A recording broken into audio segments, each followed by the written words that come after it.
Got him.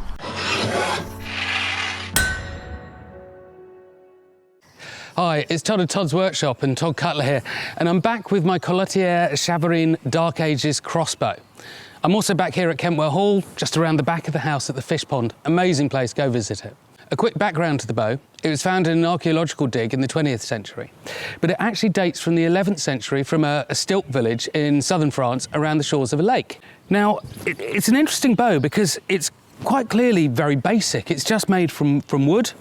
Literally anybody with a little bit of skill, as people would have had then, could whittle this out with a knife and a couple of other tools. It's not difficult. The materials are cheap as well. So it's a really good, sort of lightweight, anybody's hunting crossbow. There were certainly more sophisticated bows around in the 11th century. We see them in manuscripts of crusaders, for instance, but this is not one of them. This really is a peasant's or a cheap weapon. It's as good as it needs to be. But it was at the shores of a lake. On the edge of a village by a lakeshore, I've wondered if it's also for crossbow fishing. Now, I don't know that from any European context. It's not something I'm familiar with. I mean, out in East Asia, for instance, particularly, they do that a lot. But Europeans, I don't know.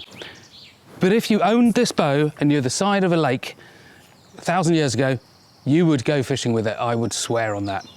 Now, the last time I made this, I actually did a making video of it, and you'll find that, again, a couple of years ago back in my feed. But the bow I made there was very quick, and it was 30 pounds in draw weight, something like that. This one now is about 60, 65 pounds in draw weight, so much better suited to the hunting of rabbits and pigeons and such things, and of course fish.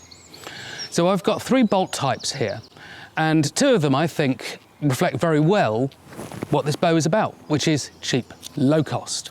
So, the first one is my proposed fishing bolt, and it is frankly just a bone harpoon tip.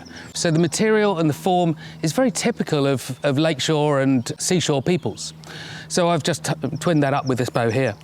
The next one is a wooden blunt. So again, really good for shooting birds out of trees. It will also float. So against the side of a lakeshore, it's a really good bolt to have because you just won't lose it, and incredibly cheap to make. Anybody can do it. And the third one, of course, if you are shooting rabbits or something where you really do need to penetrate the beast, then this one has got iron heads on it and is used for that. But of course, of all of this, that iron head is by far the most expensive part. That mattered. The rest of this is just materials that they will find very easily. These bows don't have a stirrup, of course. They way predate the stirrup. So if it's very powerful, you would sit down on the ground, put your feet within the bow and pull it back. This one at 65 pounds, you don't need to do that. But you hitch it into your hip here, hands on the string, pull back, set the trigger down, and then you're in, and you're locked and loaded. Like all crossbows, you can shoot from cover. Now, the other thing you can do with all crossbows is you can hold the bolt downwards. So just because the bolt would fall off doesn't mean I can't shoot from the edge of a pontoon or a boat or anything like that. And I can just shoot straight down.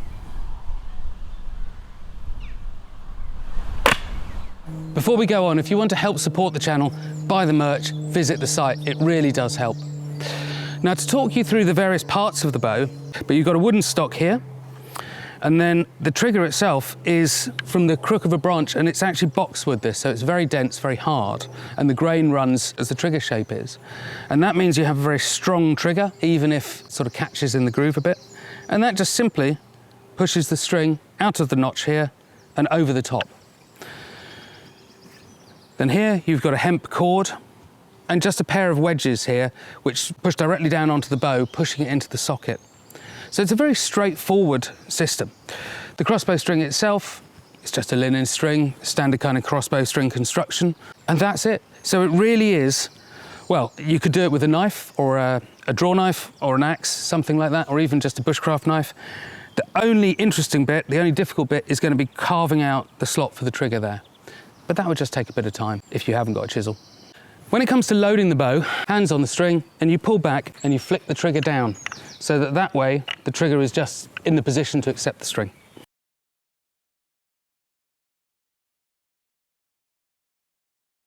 Obviously, if it's over the string here, as it's released, it's just going to flick the bolt out of the way. So you have to make sure that the bolt is just in front of the string.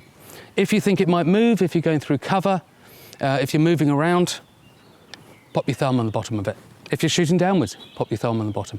It really is a very easy thing to do. It's a little alarming if you've never done it before, take my word for it, it's fine.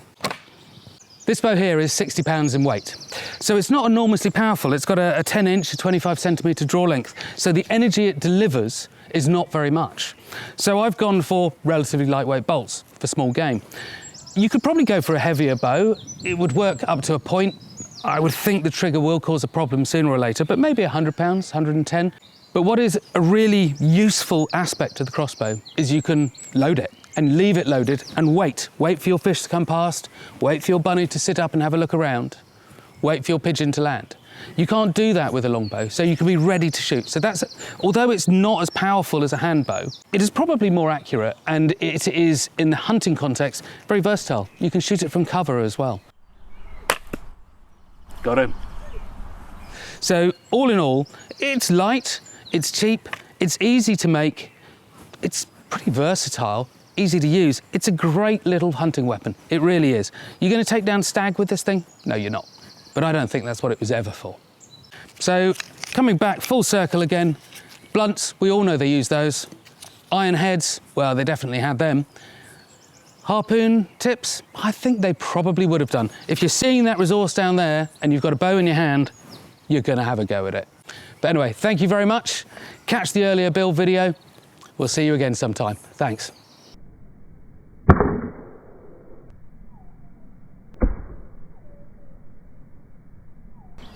So this is the original fish pond that was built when Kentwell Hall was built. I can't shoot into here because actually I might hit fish, and in this country we're not allowed to bow hunt, but just watch them.